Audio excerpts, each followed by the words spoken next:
Hello and welcome to anybody joining us live or listening into the recording of this later. I'm Ryan Robinson here in Kitchener, Ontario, and I'll be representing the MennoNerds network for tonight's interview.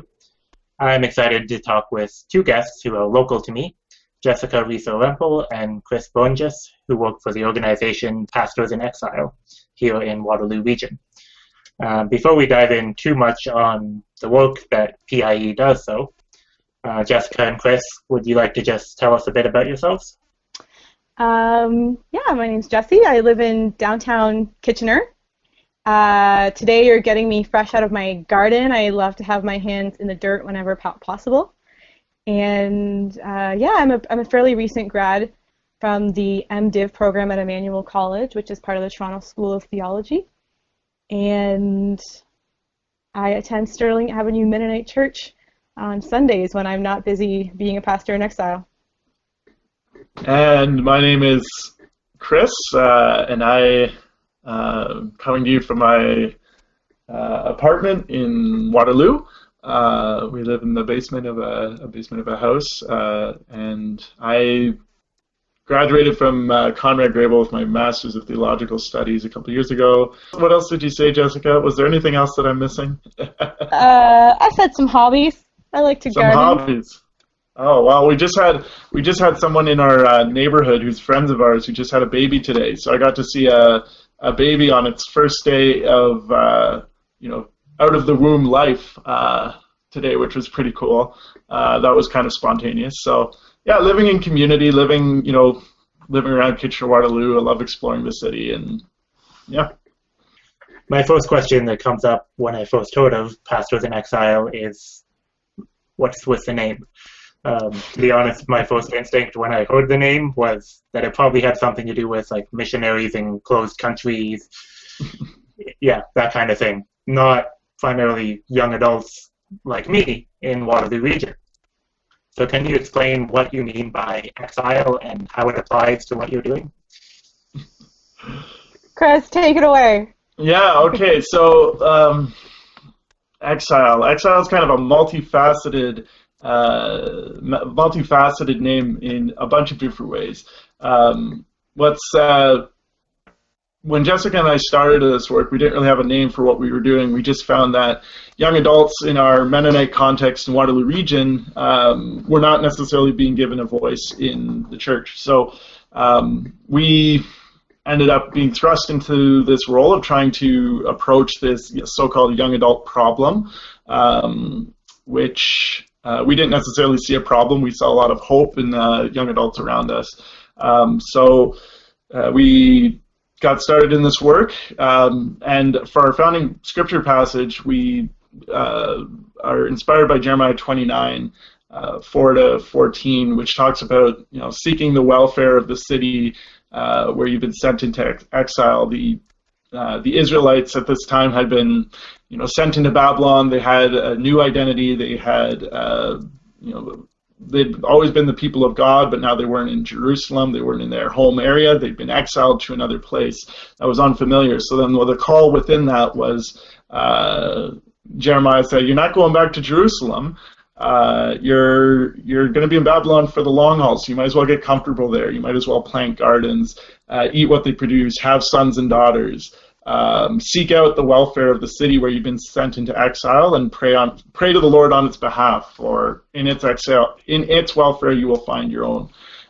So that passage of scripture really spoke to us as we were doing this work, and we kept trying to figure out a thing to call ourselves, and then one day we were just having a conversation back and forth, and we were saying, oh, well, if we called ourselves Pastors in Exile, then we could have the fun acronym PIE, which, everyone loves pie, and pie represents wholeness, and yeah, so for us, it was kind of a bit of a playful name as well, and that we're not necessarily taking we're not necessarily being too serious in the work that we're doing, even though the work that we're doing is serious work. We're doing it lightly and we're holding it gently. So the exile that we're referring to when we're saying pastors in exile, we're talking about the church being in exile from its place of power in the middle of society. It's more and more being called into the fringes. Also, the sense that young adults feel exiled from church communities, that they're not necessarily able to find church communities that fit with where they're at spiritually, where they're at with their lives, what's important to them, and what they're valuing.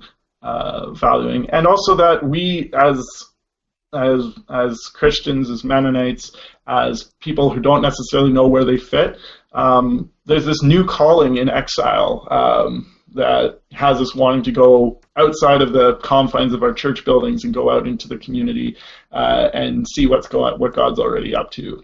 So yeah, that's kind of our exilic space that we work in, and we work primarily in Kitchener-Waterloo, Waterloo Region. There's a sense that we need to be local in order to do the work that we're doing. Another reason we like the name is because people have to ask questions like this. So it starts good conversation. We've really found that nobody, when they encounter our name, has a clear sense of what we do, and so it's a really good opening to sit down and have a coffee or something and be like, okay, like, what do you think it is, and we can tell them about our work and things like that. So it's been fun and sometimes frustrating and always messy. You can take it from many different approaches. Yeah. From a perspective as a MennoNerds network here, something that jumps out to us, obviously, is that you refer to PIE or PI as being Anabaptist-rooted. So what is it about Anabaptism that you would consider to be at the roots of the work that you're doing? I can take a stab at that, I guess to use a very un-Anabaptist metaphor, to be violent. So Chris and I both identify ourselves as Anabaptists, and we see ourselves as Anabaptist Mennonite pastors doing this work. We probably hold other identities too. We do hold other identities, but Anabaptist Mennonite is certainly one of the identities that we hold. And so it starts there. So we're just unabashed as we're encountering people that we're going to have a stance that focuses on peace, that we believe in, the priesthood of all believers, that everyone has spiritual gifts to offer, and other, we can just sort of hash out the other aspects of what it means to be Mennonite or be Anabaptist. So when we say Anabaptist-rooted, we just essentially mean that we're going to work out of an Anabaptist framework, but we're not necessarily making assumptions about the framework of the people we encounter. So if you were to come to a Bible study that we're leading or a retreat that we're facilitating, you certainly wouldn't only see Anabaptist Mennonite people.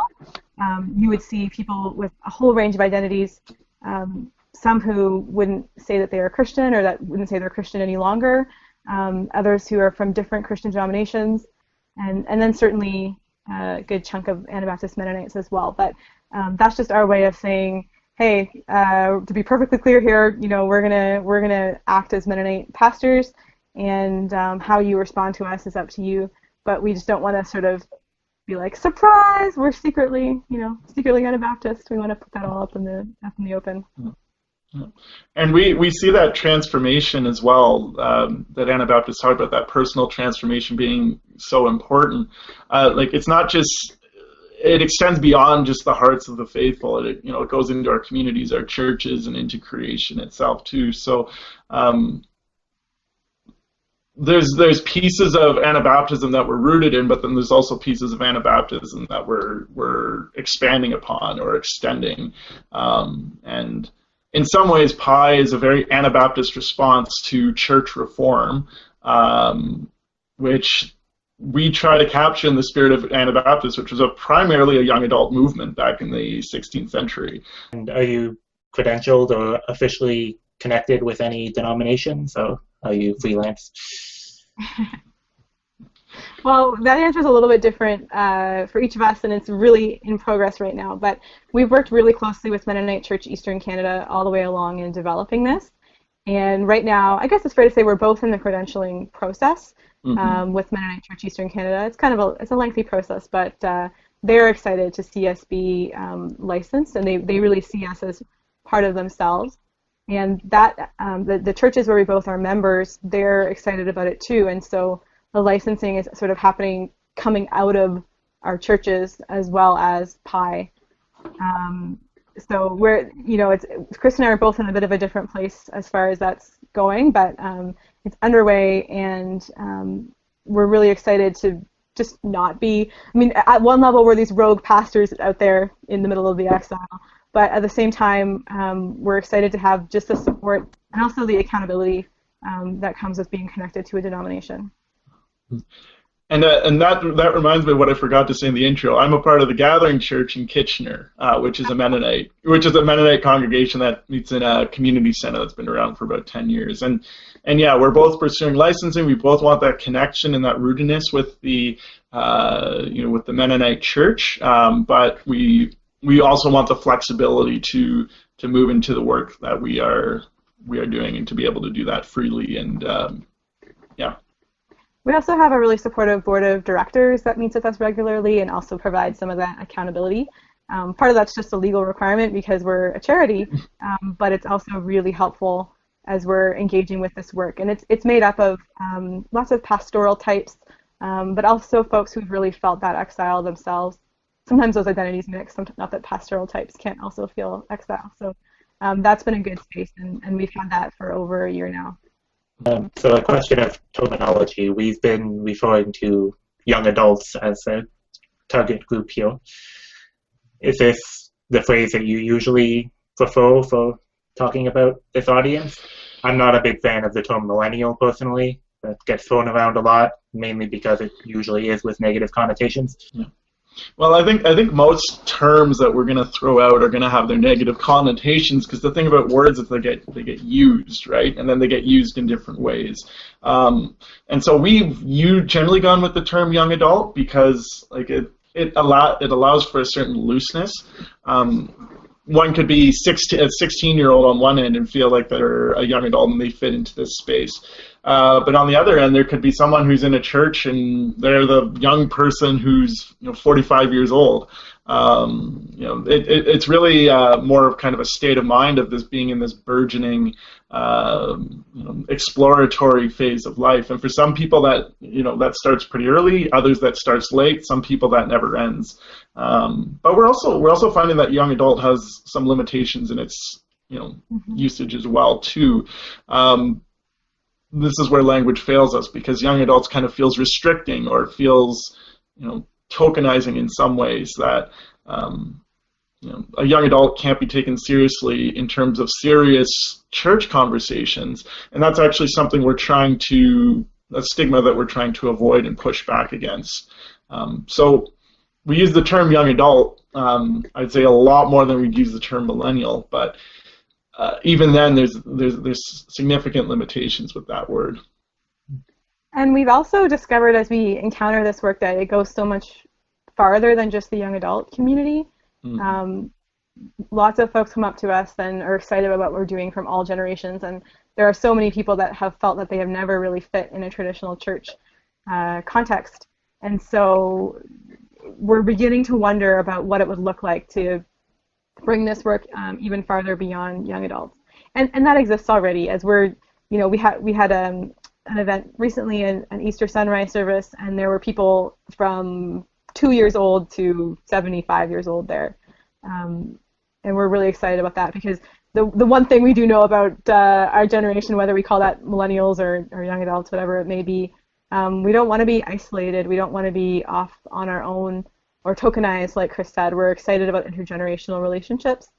And I think there's a lot that can be learned both ways from folks in different generations about young adults and vice versa. So we're excited to facilitate those intergenerational spaces wherever possible. Mm-hmm. Yeah, so you hit on this a bit already about community, but what other kinds of things do you think, in general, we always have to talk in generalizations when we're talking in these broad strokes like this, but in general, what do you think characterizes the young adult generation and young adult Christians in particular differently than previous generations? I think one thing that is really different in some ways is social connection. So in previous generations, like a church was a place of worship, but it also kind of functioned as the main gathering of the community. So like you needed a church as a young adult in order to connect. But now there's multiple different ways to connect for young adults. The church isn't the only game in town. And I think in some ways the church has kind of relied on it being offering that sole place of social connection, and that's changing. And now that that's been being taken away, the church has to kind of reinvigorate itself in terms of identity.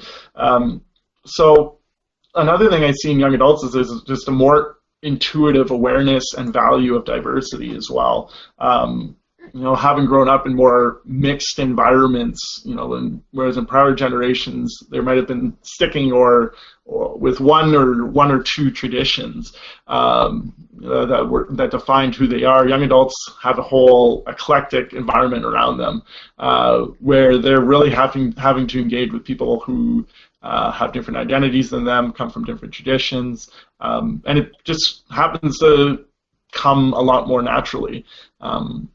But then when you go back into a lot of churches on Sunday morning, it feels like you're stepping into a time warp and going back in time. So in some ways, young adults have changed, but then in other ways, the landscape around us has just completely shifted too. So it's kind of a both. It's kind of a both and. We sometimes do workshops with with churches, and there's times I get them to think about, like, what was it like for you when you were a young adult, and they start thinking about it, and it's actually not that different in many ways. So in some ways young adults are different, but in a lot of ways they're the same. I hear like a deep craving for authenticity in the young adults I talk to, and I wonder if this isn't actually characteristic of young adults today. Maybe this is just characteristic of what it means to be a young adult and to be figuring out how to make it on your own and things like that. But what I hear is just this desire that any group that someone affiliates with reflects all of their values in an interesting way. So, and I guess especially that words that are preached or taught are then followed through with action. So I don't. This is a generalization, of course, like everything is, but I don't sense that young adults have a lot of patience for communities that aren't places of action. So if they preach about justice and putting an end to poverty and aren't taking action on that, I don't sense a lot of patience. And likewise with things like environmental concerns. These sorts of concerns are really important to young adults, and they want churches, if they're going to be a part of a church, they want their church to reflect those important values. So I find that pretty interesting. And as I talk to young adults about why they're leaving church or why they struggle with church, they'll often say that they don't see the church authentically living out the things that it is teaching. And that impatience can, like, because there's not as much glue that kind of keeps young adults stuck to church in a way, there's not, to be frank, there's not as much keeping them there to pull through the BS of the different stuff that happens in churches. So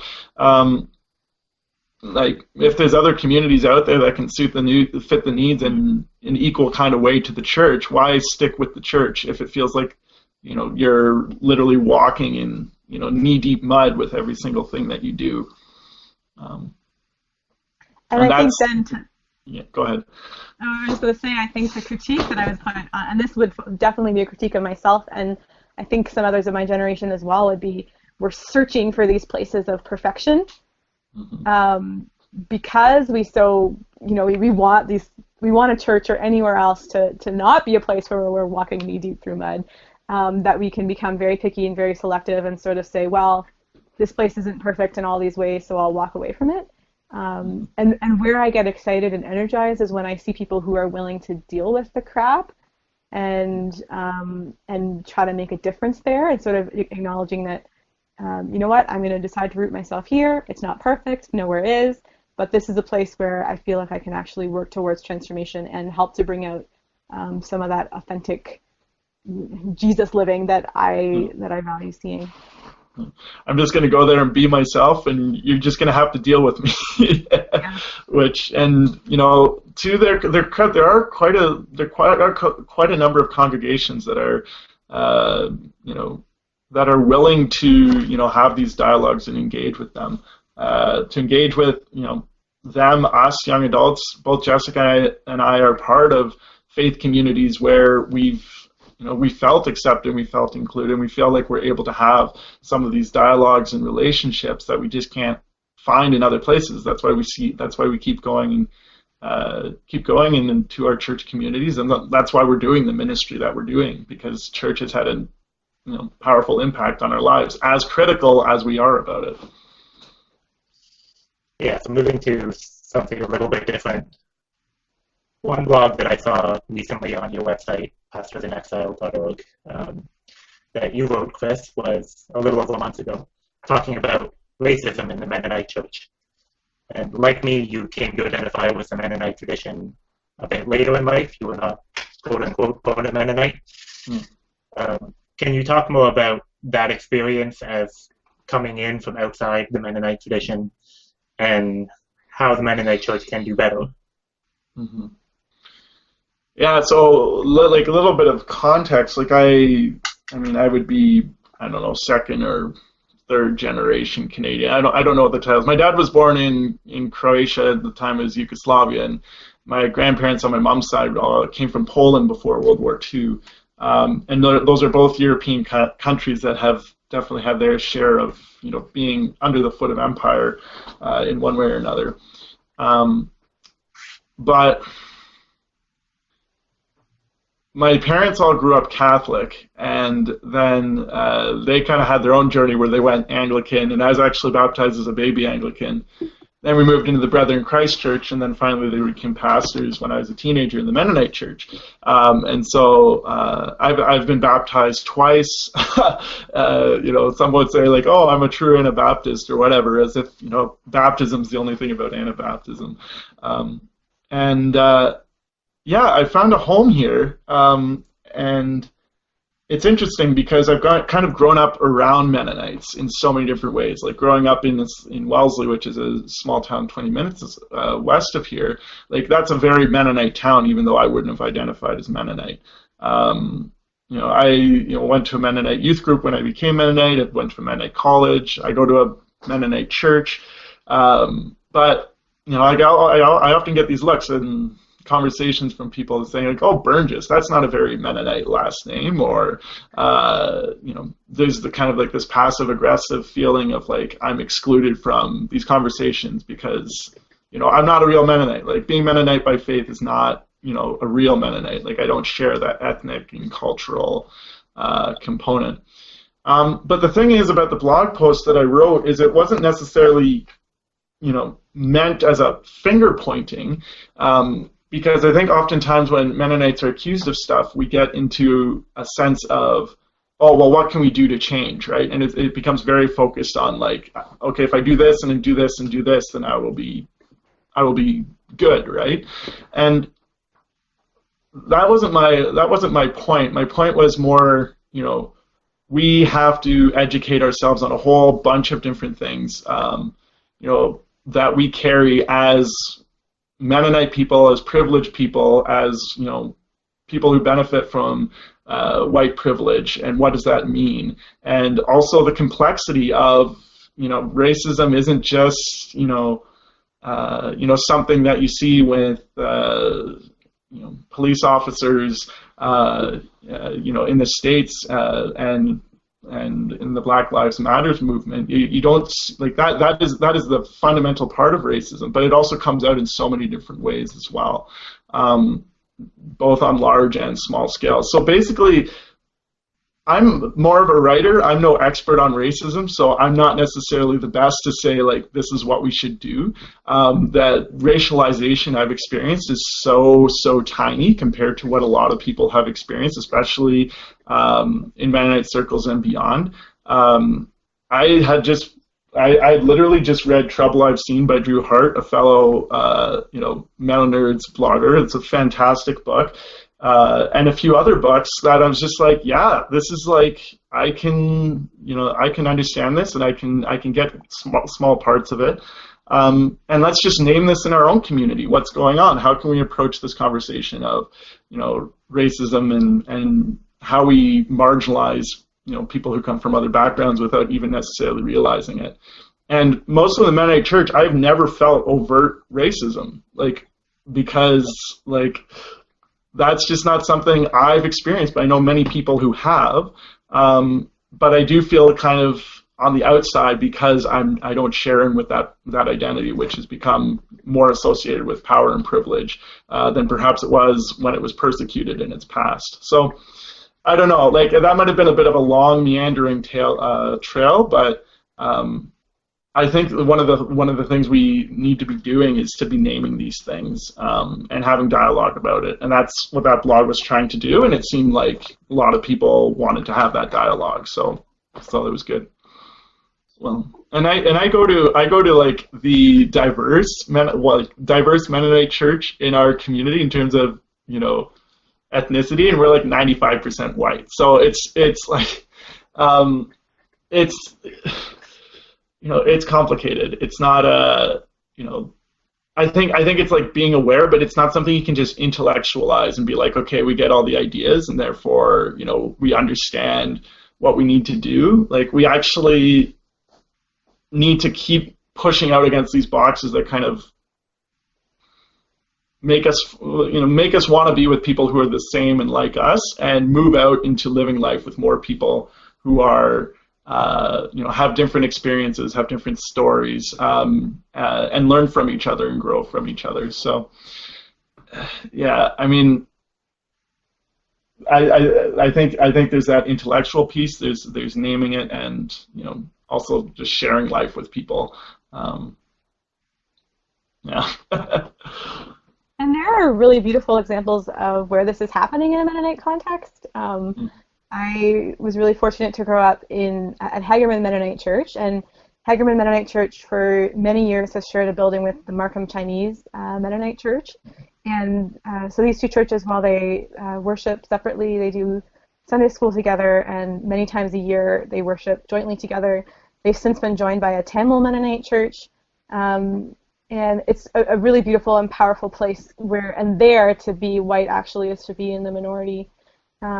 These days, there's also a huge Congolese population.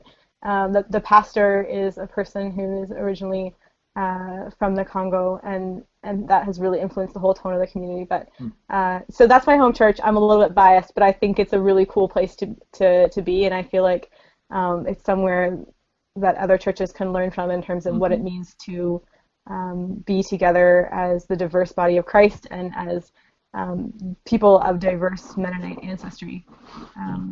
Interestingly, for the sort of Congolese contingent in the church, they have been Mennonite for a very long time.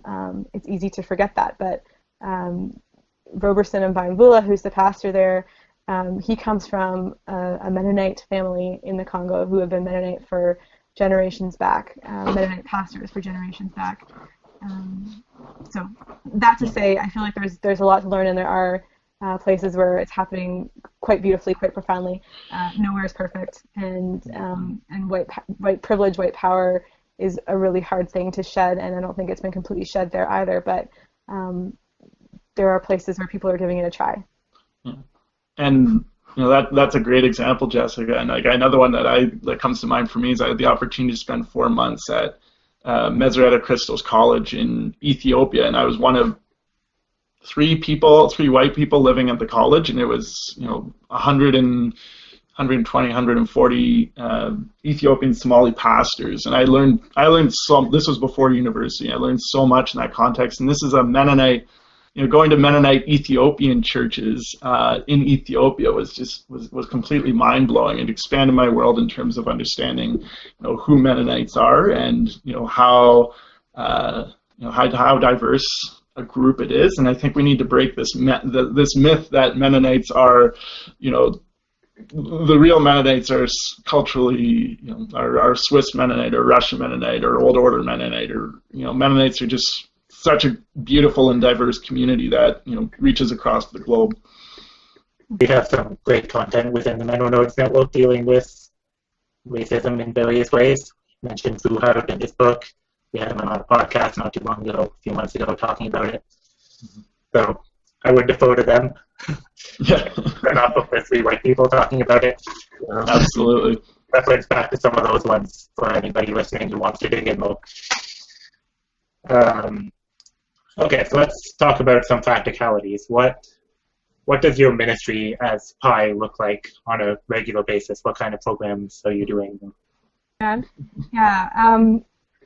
It looks like so many different things at different times. So one of the more recent things, and Chris can add to this as well, but one of the more recent things that Chris has been up to is bringing together a group of people who, I mean, some identify as pastors, others are just sort of leaders in their own communities, but people from different denominations who are active sort of underground in the KW community in terms of what, Chris? In terms of building church, in terms of making connections with people, like learning what it means to follow Jesus in their neighborhoods and in their communities, and yeah, kind of challenging what it means to, you know, be a Christian in 2016, I guess. And so, kind of ministry-minded folks, whether they're in an official ministry or capacity or not.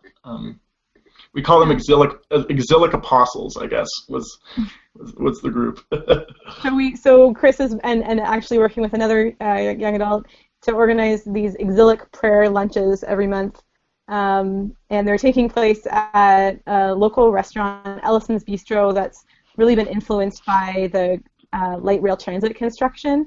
So they're a place that's very supportive.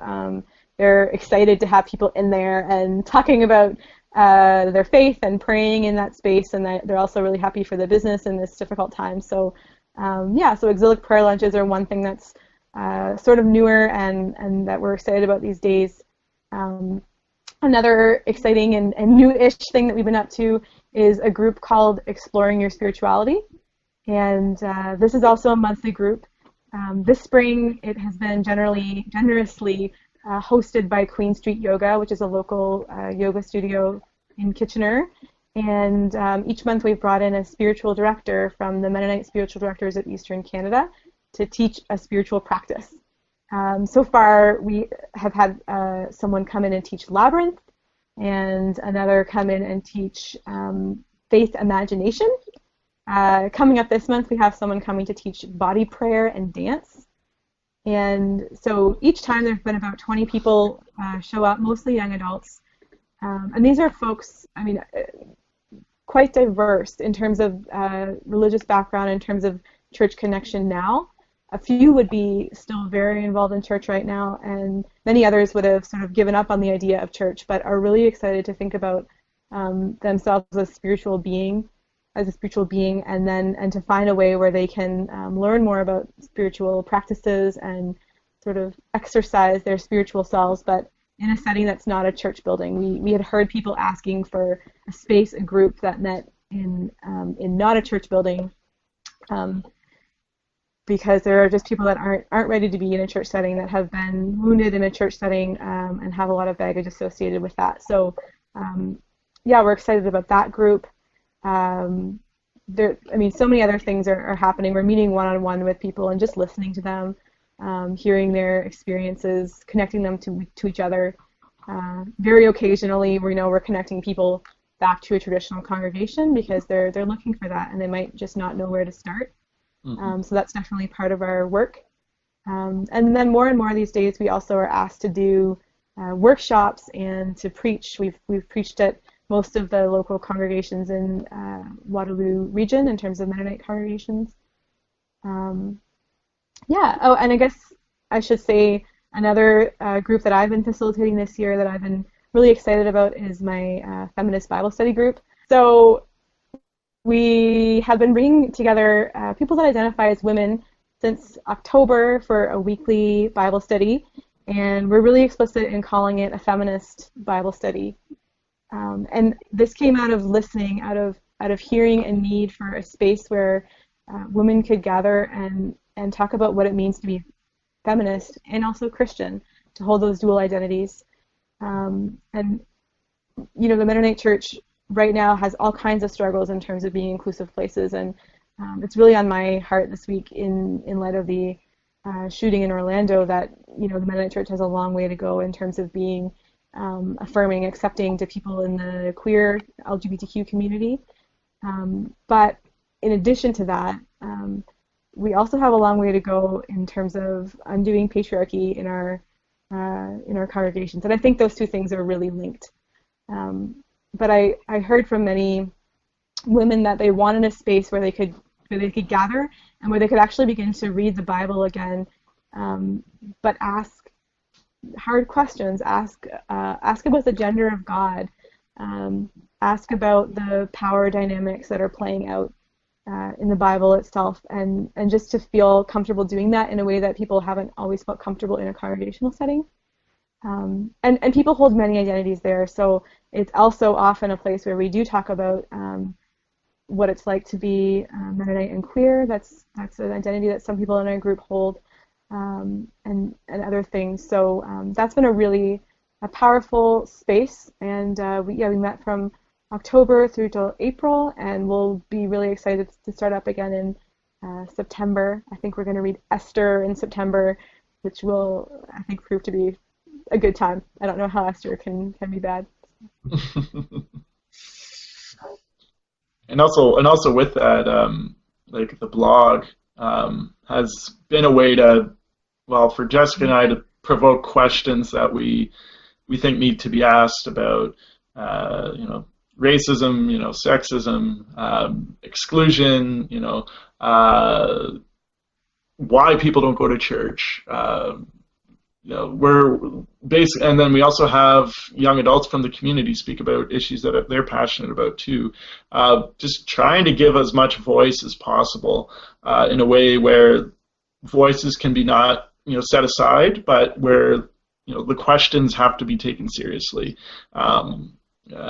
Where these voices, these blog posts that are written, they matter, and people can see the dialogue that these posts do. And now that Jessica and I are particularly strong technologically, so as we spent 25 minutes trying to get all set up before this podcast, and so, but what we've really found to be really incredible is how the blog has kind of taken off in a way where people mostly from our community are engaging with these questions in new ways, and it's starting conversations that I don't necessarily know were happening before. And it's really interesting, actually, because I'm pretty sure that we have equal numbers of readers who are our parents' age as young adults, or it might be close. And I'm actually excited about that because all of our writers are young adults, or the vast majority are. And so it means that this is a place where their voices are being heard by people of other generations. And I think that's beginning to open up dialogue as well. So the blog is becoming an intergenerational space. Mm-hmm. I did my seminary degree at Queen's School of Religion, which a lot of people don't even realize has a seminary. Half the seminary. It's now unfortunately closing down. But one of the big things there was the influence of liberation theology. A few of the professors clearly had that influence. And while I was a student, I didn't necessarily care that much to actually read those sources directly. But I realized, within 6 months or so afterwards, how much that it changed what kind of questions I ask when I'm reading the Bible. I'm always looking for those power dynamics now, and who benefits from phrasing it this way and the way that the Bible was written. We have kind of an in-joke at Feminist Bible Study. We talk about being the oppressedist, and what that means, and how just trying to get away from, I guess, like battles about who is the oppressedist of all, and just talking about the fact that lots of different groups experience oppression, and for many of us, at the same time as we are oppressed in one sense, in another sense we are the oppressors, and obviously there's some people who hold very little power and privilege, but for many of us, we have these dual things where we hold lots of power and privilege on one hand, and then in some other facet of life we don't hold that power and we are oppressed. So it's been interesting for us at Feminist Bible Study as we're reading the Bible with those dual identities, and sometimes we really identify with the oppressor and other times with the oppressed. Yeah, so you mentioned that you have nonprofit status, so that would beg a practical question that I hope you don't mind answering. How do you get paid, or do you get paid? So we've got, we kind of started off in this work, and we're just like, well, we'll do the work, and hopefully we'll get paid at some point. And a year and a half later, we were still doing the work, and the thing we learned is there's a long haul towards, getting nonprofit status, getting charitable status, forming a board, all these organizational pieces that we never necessarily thought we'd have to deal with being in pastoral ministry. But it's gotten to the point now where we have some notion of stability that we can be paid 20 hours a week each. And so that enables us to, do the work that we need to do, but then also do other things on the side as well. But in terms of who funds us, our funding comes through a combination of grants, fee-for-service, individual donations, of which many of our donors are, would identify as young adult in some way, and donations from churches. So we try to run a pretty bare bones operation as much as possible. We don't have, a fixed location. We don't have, offices that we work in. Currently we have an agreement with the Center for Peace Advancement at Conrad Grebel. We're in their incubator, their nonprofit incubator program, which gives us some desk space. But oftentimes our desk space, our office space is out in the coffee shops or, out in relationships and, doing things in the neighborhood. So we've been very well financially supported by Mennonite Church Eastern Canada, which we're very grateful for. And at the same time, we also try to, part of the whole thing is why do, that some people ask is, well, why don't you just, go to the denomination and have the denomination, pay you guys as pastors to do this specific work? And, we just feel called, that the Pastors in Exile is called into this liminal space where, we have autonomy and we have the independence to, and the flexibility to respond to the needs that we're responding to. So, we have a good relationship with their denomination, but they also understand why we need to why they need to have a smaller percentage of influence over what we do, both financially and in other ways than perhaps they would for other other ministries. And I think they're excited about the opportunity for us to function at arm's length from them, because we can be a little bit more progressive. We can push boundaries. And they're excited about that, and at the same time they can be like, well, that's not, if anyone complains, they're like, well, that's not us, this is a separate organization. So I think it's a mutually beneficial arrangement that we can sort of be some of the movers and shakers and push the edges and try to stay out of trouble. We don't try to stay out of trouble, actually. We sometimes try to go where the trouble is, but I think that's important too.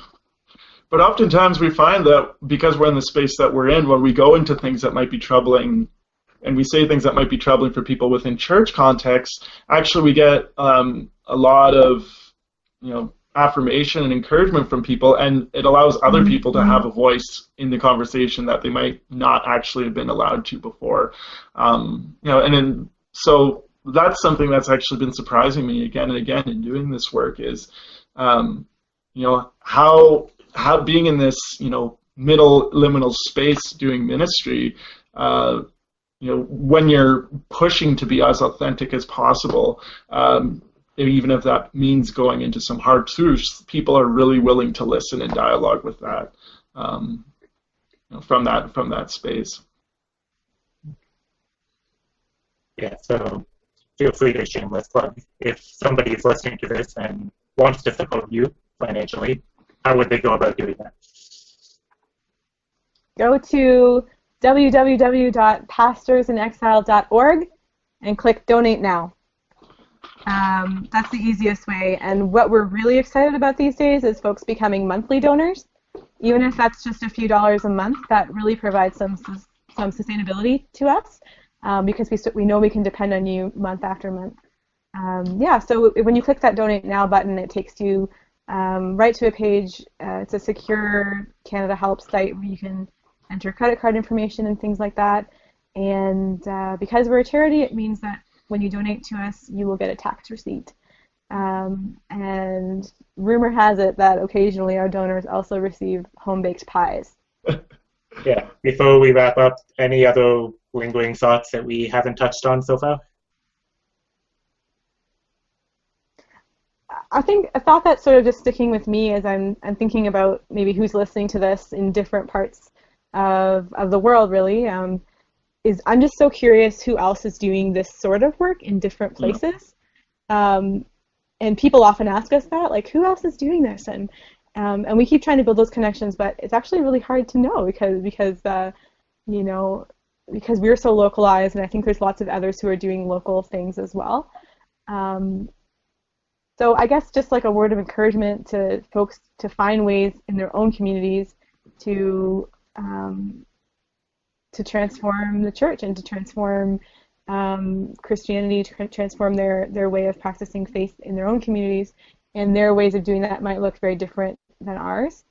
And at the same time, I think that Chris and I and everyone who is connected with Pastors in Exile would be really encouraged to hear what else is going on out there, what other Anabaptist-rooted young adult-ish movements exist in different communities. Yeah. And I'm also struck just how important context is too as well. So I mean we're on this podcast trying to talk about what Pastors in Exile is, and it's so hard because we're so rooted in our local community in Kitchener-Waterloo. It's like that kind of that's such a flavor in terms of what we do, because Kitchener-Waterloo has its own specific issues. I mean, we like to talk about issues on a national level about who's potentially going to be governing what country, or what are the big scale church issues that need to be talked about. And in reality, that's not necessarily what Pastors in Exile is going for. We're really, like, we can give voice into those dialogues, but they come from more of a grassroots level. They come, as much as possible, we try to come from the bottom up, and so that contextual piece, I think, is more and more important for Christian, Mennonite, Anabaptist, faith identity, is being rooted in a particular place and seeing how God is at work in that particular place in a particular time.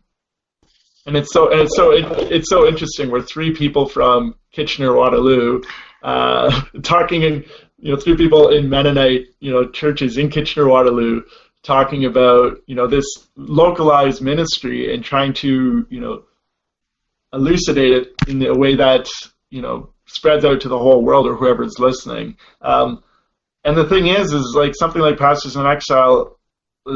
People say, well, why don't you think about expanding it to like Toronto or Niagara or beyond or whatever? And we can't do that because Pastors in Exile is pretty much defined by the geography and the land that it keeps. So much of Christianity has gotten into trouble, particularly with in terms of how it's oppressed Indigenous peoples, by not having an awareness of land and awareness of space. And so we can't move out and say like, oh well, we'll take Pi to a different location and it'll work just the way it is. And that's been an incredible learning. That's required us to be very flexible and adaptable to try and understand just what it is that our community needs and how we can respond to that. So yeah, it's just interesting as we're becoming more of a globalized internet-rooted society. How can we be focused more on the community around us and what's going on there. Like something like watershed discipleship comes to mind, if that's a familiar term to people. And yeah, just kind of experiment in your local context and see what happens. And I wonder if that's sort of what church of the future, or at least Mennonite Anabaptist church of the future, will look like, is these small, rooted, localized movements that are then connecting on a national or global scale, rather than sort of starting at a national or global scale and then moving down in any kind of a unified way. I wonder if it'll be much more happening at a local level, and then finding ways to connect and share that up. And that to me is an exciting vision. Yeah,